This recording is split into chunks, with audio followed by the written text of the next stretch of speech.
Hola, buenas tardes. Mucho gusto, soy Tito Peña. Gracias por la invitación y gracias por su atención en esta tarde de presentaciones del Congreso SOFIC. Hoy pues les voy a hablar un poco sobre mi trabajo que hice durante mi doctorado. Estos son parte de mis resultados. Tiene que ver mucho con un desastre petrolero que ocurrió en el Golfo de México en el 2010. Y pues sin más preámbulos, pues comencemos.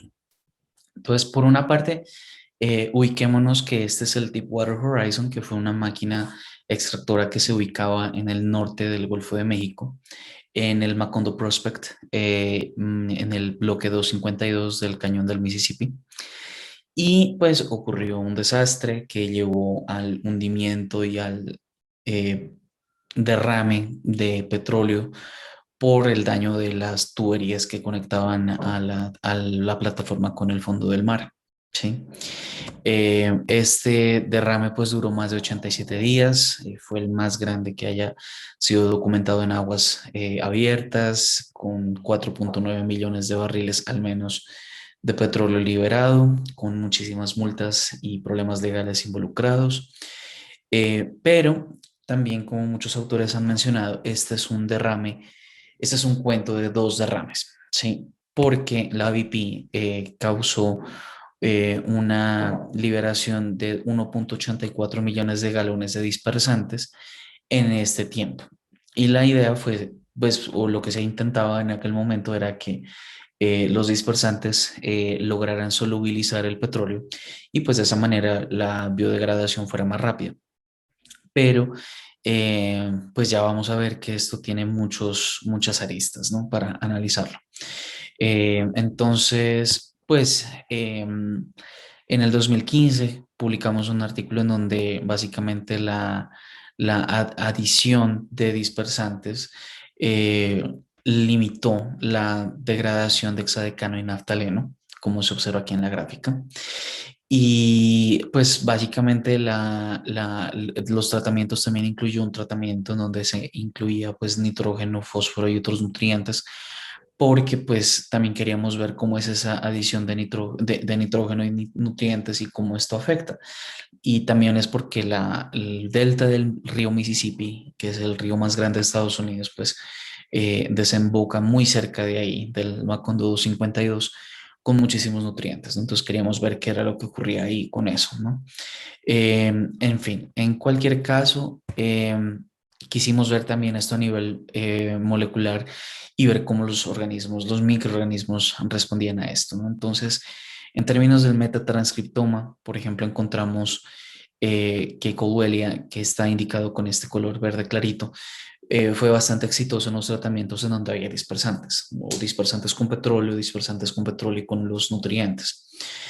Mientras que Marinobacter fue solamente exitoso en el ambiente en donde solamente había petróleo. Fue claramente letal la presencia de los dispersantes para esta bacteria. Sí, esta gráfica pues tiene muchos más resultados que me parecen a mí muy interesantes, pero que pues por el tema de tiempo ahorita no lo vamos a cubrir.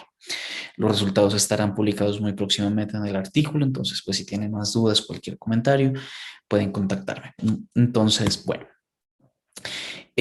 para responder la pregunta entonces, ¿qué pasa cuando ocurre la presencia de dispersantes y por qué una bacteria es más exitosa que la otra? Entonces quisimos ver un poco como también en el contexto ecológico al comparar esta bacteria con respecto a todas las demás bacterias que pertenecen al mismo género y sus genomas que se encuentran disponibles en las bases de datos en el mundo en este momento.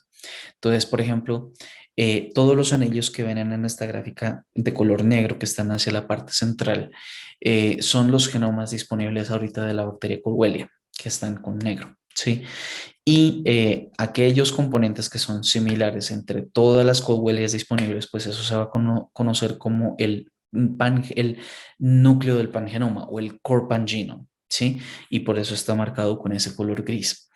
De ahí hacia afuera, pues entonces vamos a ver anillos que están demarcados por cada uno de los tratamientos, como el control, los dispersantes, el petróleo con dispersantes, petróleo con dispersantes con nutrientes, y los anillos que están más hacia afuera que tienen de azul y rojo, esos son los que están indicando los genes o los grupos de genes que fueron significativamente diferentes con respecto al control. ¿Sí?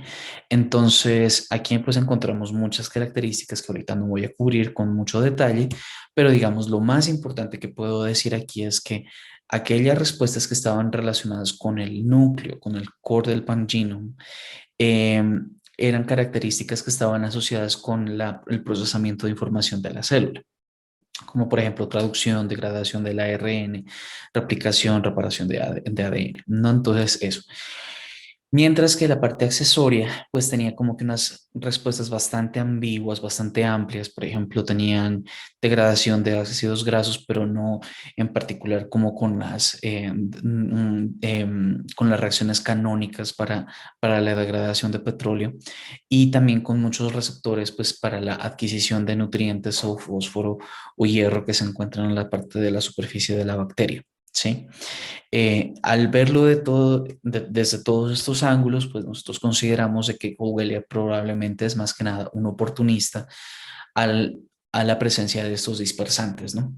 Un detalle que se me olvidaba ahorita mencionar es que entre esas características que estaban activadas por los dispersantes estaba también la presencia de pirrolnitrina y de triptófano halogenasa, que pues están relacionados con actividad antibiótica para atacar a otras bacterias, ¿no? Y que probablemente le pudo dar bastantes beneficios a esta bacteria en este sistema, ¿no?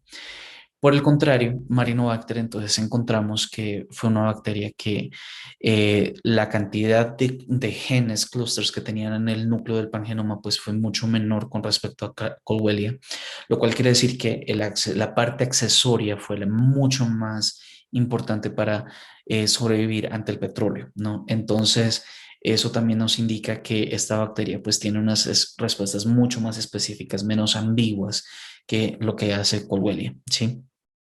Y de esas otras características, también quisiera yo aquí mencionar que fue bastante complejas porque tanto características que se encontraban en el núcleo como en la parte accesoria, todas estaban como que muy involucradas en la parte de degradación de petróleo, en la parte de biosíntesis de ácidos grasos para sustituir membrana, para también manejar un poco la parte del estrés ambiental, genes que estaban enfocados en la degradación de cloroalcanos, cloroalquenos, ¿no? Entonces, al observar todo esto, pues consideramos que era más bien un degradador especializado, ¿sí?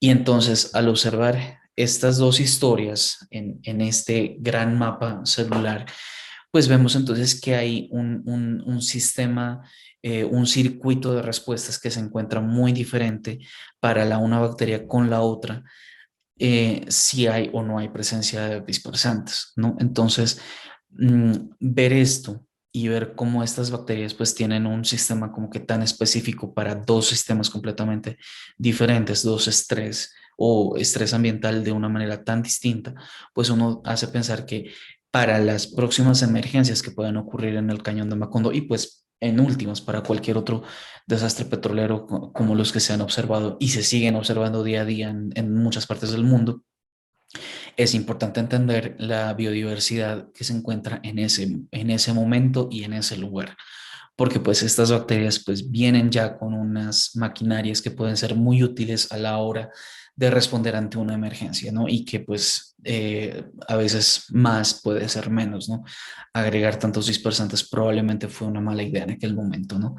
Y para el como otro gran punto es para resaltar la relevancia de Marinobacter, ¿no? Entonces, que es una bacteria que tal vez en ese momento no se consideró para realizar planes de emergencia incluyendo pues la biomasa de esta bacteria, que pues puede ser muy bien utilizada en el futuro, ¿no? Con esto, pues quiero cerrar la charla. Muchas gracias por todos los comentarios y por las preguntas. Quedo pendiente de recibirlas. En este momento, pues envío esta grabación porque yo soy uno de los colaboradores, organizadores de este evento y yo estaré probablemente en otra sala colaborando con la parte de transmisión de este evento. Aquí dejo mis datos de contacto de Twitter y de Linktree para que pues me sigan o me pregunten. Cualquier cosa, siempre a sus órdenes. Muchas gracias.